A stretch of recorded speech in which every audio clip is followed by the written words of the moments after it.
Numele Tatălui și Sfântul Duh. Amin. Dragi frați și surori, să fie Domnul.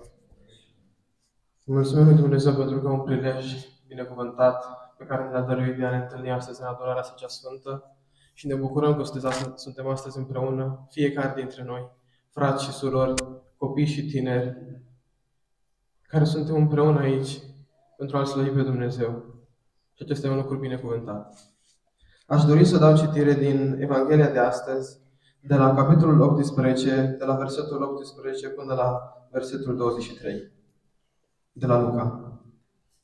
Un fruntaș a întrebat pe Iisus: Bunule învățător, ce trebuie să fac ca să moștenesc viața veșnică?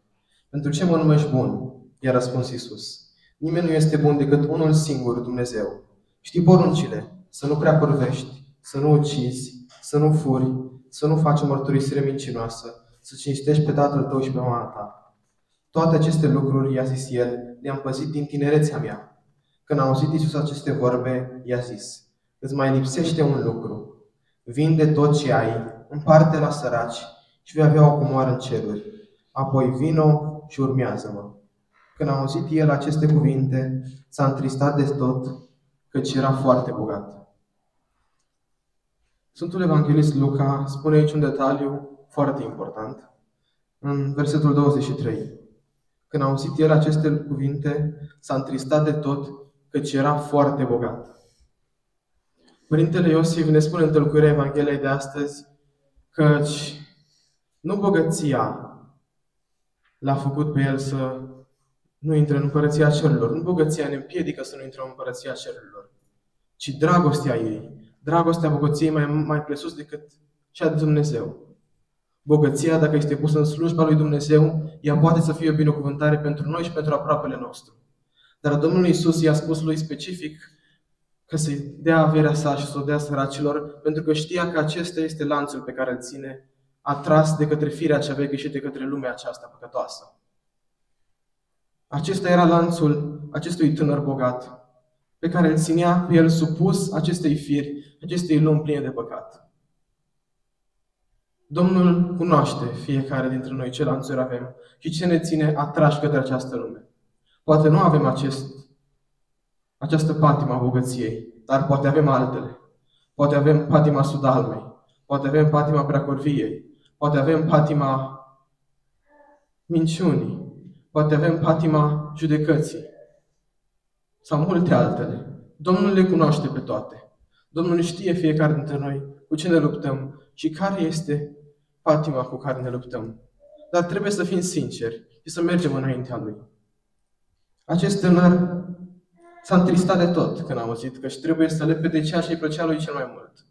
Când a auzit că pentru a primi dragostea și pacea cea eternă, el trebuie să lepede un lucru material care nu e etern. Cât de multă nesocotință a avut el, încât pentru lucru etern, pentru lucru veșnic, nu a fost dispus să lepede acest lucru material, bogăția. Și de ce a fost acest lucru? Pentru că plăcerea păcatului îl ținea în lanțurile acestei patimi. Diavolul vine către noi la început cu plăcerea păcatului.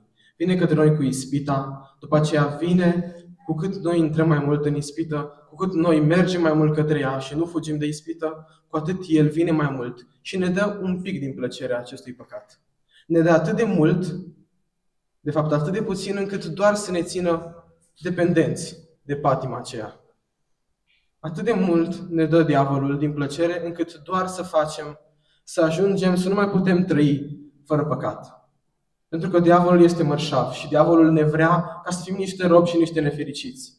Diavolul vrea ca noi să plângem și suferim toată viața din cauza acestor lucruri care nu sunt eterne. Din cauza acestor lucruri care nu ne aduc pace. Acestor lucruri care nu ne aduc fericire. Dar ele ne aduc plăcere. O plăcere care nu este după voia lui Dumnezeu. O plăcere care ne face să ne urâm mai mult pe noi. Să ne face să ne urâm mai mult și mai mult în fiecare zi. Și scopul diavolului nu este ca să cădem în păcat. Este ca să cădem în deznădejde. El vine la început către noi cu ispita. După ce am căzut în păcat, vine și ne spune că Domnul nu ne mai poate ierta. Am păcătuit prea mult și nu mai există iertare. Dar totuși Domnul Iisus vine și ne spune că și dacă venim la El și suntem sinceri și prin cu adevărat pe El în inima noastră, avem scăpare și avem iertare înaintea Lui. Avem iertare înaintea Lui Dumnezeu prin jertfa cea sfântă, prin jertfa Golgotei, dacă venim la El cu o inimă sinceră și ne predăm Lui. Dacă venim și îl primim pe El cu adevărat, putem să aflăm pacea și dragostea cea supremă. Putem să-L aflăm pe Hristos. Dar pentru acest lucru trebuie să le pădăm firea cea veche. Trebuie să luptăm împotriva ei. Trebuie să luptăm împotriva patimilor. Și să nu facem un compromis. Să nu ne compromitem cu diavolul. Pentru că odată ce am făcut aceasta, ne-am vândut sufletul. Odată ce ne-am compromis cu păcatul, odată ce trăim în pace cu păcatul și stăm pe gardul dintre partea lui Dumnezeu și partea diavolului, trebuie să știm că gardul e al diavolului. Gardul este partea sa. Nu putem să fim și cu Dumnezeu și cu Mamona. Ori cu Dumnezeu, ori cu Mamona. Dar trebuie să vedem dacă merită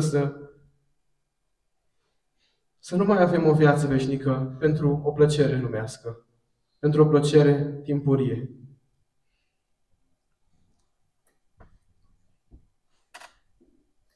Diavolul tot timpul vine către noi și ne tentează cu tot felul de ispite,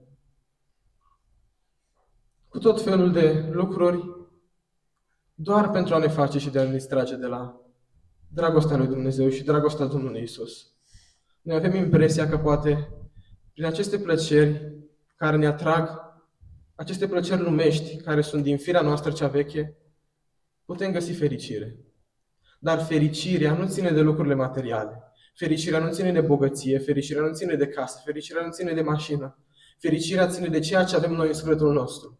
Fericirea ține de ceea ce arătăm noi pentru Domnul Iisus și pentru aproapele nostru. Fericirea ține pentru împlinirea poruncilor, dar mai presus de toate, pentru primirea Domnului Iisus în inima noastră.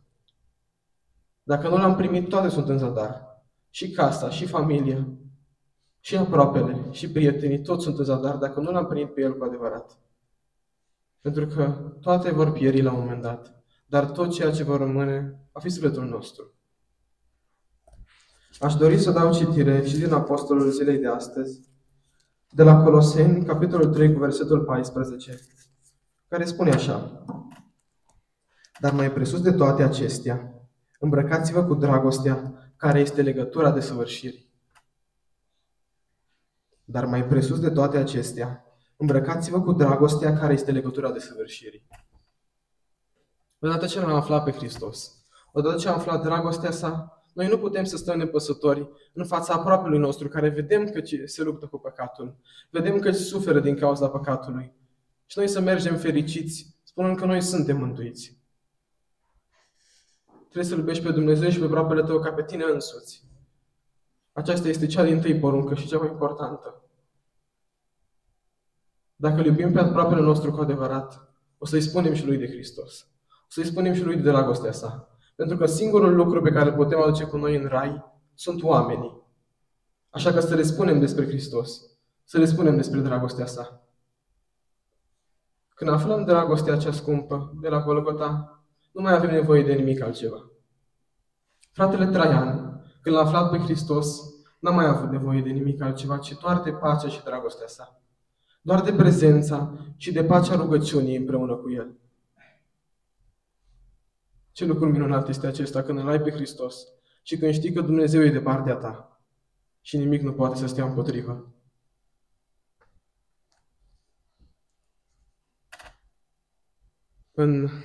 În perioadele în care erau lupte, în război, până în secolul XIX aproximativ, erau două persoane esențiale în luptă, care erau persoanele care cântau la instrumente și persoanele care duceau steagurile. Muzicienii militari și purtătorii de steaguri. Muzicienii militari stăteau în fața sau în centrul regimentelor și comenzile erau date prin sunete, prin ceea ce ei făceau. Adeseori poate ne uităm și ne gândim că rolul lor în luptă era unul nesemnificativ, neavând ceva cu ce să se apere, neavând ceva cu ce să poată să lupte împotriva inamicului. Dar de fapt ei aveau rolul esențial, pentru că ei erau cei care țineau lupta unită. Ei erau cei care țineau regimentul aproape unul de altul pentru a putea lupta împotriva inamicului. Ei erau cei care ajutau la coordonarea formațiunilor și ei erau cei care ridicau moralul. Când se auzea sunetul de trâmbiță, ostașii știau că trebuie să meargă înainte. Ostașii știau că trebuie să meargă la luptă înainte pentru a putea birui și pentru a putea birui lupta. Domnul la asta ne cheamă. Domnul ne cheamă să mergem și să trâmbițăm în toată lumea despre dragostea sa. Domnul ne cheamă să mergem să le spunem celor din jur că El este adevărul și pacea. Asta vrea Domnul de la noi. Chiar dacă va trebui să suferim, chiar dacă vom fi prigoniți, chiar dacă poate vom muri, dar să mergem înainte, să știm că și Domnul e cu noi. Ei erau amplasați, militarii, muzicienii erau amplasați în general în mijlocul luptei, în față, pentru a putea fi auzit de către toți sunetul luptei. Adeseori erau primii care mureau. În primele 4-6 minute, de obicei, ei se aflau printre cei morți. Pentru că scopul lor în luptă era unul foarte periculos și riscant, încât nu aveau cu ce să se apere. Sau dacă aveau, era în zadar, deoarece era prea târziu când reușeau să scoate sabia pentru a putea lupta împotriva inamicului. Dar totuși ei erau cei care țineau moralul regimentelor. Totuși ei erau cei care duceau ostașii înainte la luptă pentru a putea merge înainte. Exact așa și cu purtătorii de steaguri. Ei stăteau în centrul sau în fața batalionului, lângă comandant. Aveau rol decisiv și indicau locul unității, în haosul bătăliei. Când steagul era căzut, formațiunea își pierdea controlul și moralul. Vedeți, purtătorii de steaguri stăteau în centru sau în față, lângă comandant, pentru a putea arăta unde se află cel care îi îndrumă, unde se află cel care îi conduce pe calea aceasta. Exact așa și noi. Noi suntem chemați ca să purtăm steagul oastei sfinte. Noi suntem chemați ca să purtăm steagul luptei celei sfinte ale lui Hristos și să stăm aproape de El, să stăm lângă comandant, să stăm lângă Hristos, să stăm lângă cuvântul Său cel Sfânt, pentru a putea să le spunem și celorlalți. Dacă purtătorul de steag ar fi stat în spatele formațiunii, în dreapta sau în stânga, formațiunea ar fi ajuns într-un haos imens, deoarece nu ar fi știut unde este centrul formațiunii. Ar fi ajuns pe teren inamic și ar fi ajuns să piară instantaneu. Dar purtătorul de steag trebuie să stea în centru lângă comandant. Exact așa cum și noi trebuie să stăm lângă Hristos, să stăm lângă cuvântul Său și să stăm în adunarea Sa cea sfântă. Odată ce purtătorul de steag murea, haosul începea. Odată ce steagul cădea, lumea nu mai știa unde trebuie să ia. Lumea nu mai știa pe unde trebuie să meargă și pe unde trebuie să pășească pentru a putea merge înainte și pentru a putea înainta. În fumul bătăliei, singurul lucru pe care îl puteai vedea era steagul, deoarece el era ridicat sus. Exact așa și noi. În fumul acestei lumi pline de păcat, în fumul acestei lumi parcă tulburate și învolburate, singurul lucru pe care îl putem vedea este steagul Domnului Isus. Singurul lucru pe care îl putem vedea este lumina Sa cea sfântă. Pentru că doar ea poate să reflecteze lumina cu adevărat. Domnul Iisus este lumină. El este descrierea luminii. El este Cel care arată ce înseamnă lumina. Așa că să privim către El, că El este Cel care ne poate mântui. El este Cel care ne poate duce la Hristos. Și vedeți, odată ce purtătorul de steag murea, soldații erau obligați ca să meargă să ridice steagul înapoi. Soldații erau obligați ca să meargă să ia ei steagul și să-l ducă înainte, pentru a putea fi împreună ostașii și a merge înainte. Înaintașii scumpi pe care i-am primit, chiar dacă nu i-am meritat, a luptat atât de minunat în lupta cea sfântă. L-au reprezentat atât de frumos pe Hristos și l-au mărturisit atât de frumos. și ne-au lăsat un tezar atât de minunat, tezarul oastei sfinte. Acum e rândul nostru să mergem înainte și să-L purtăm. E rândul nostru să purtăm steagul în lupta cea crâncenă și să mergem înainte pentru a-L vesti pe Hristos. Dar pentru aceasta trebuie să ne predăm Lui, trebuie să-L primim pe El și trebuie să le arătăm oamenilor că El este singura salvare. Vedeți, astăzi îl sărbătorim pe Sfântul Apostol Andrei. Dacă el nu ar fi avut dragoste pentru Hristos și pentru semeni, noi astăzi nu ne-am fi adunat aici.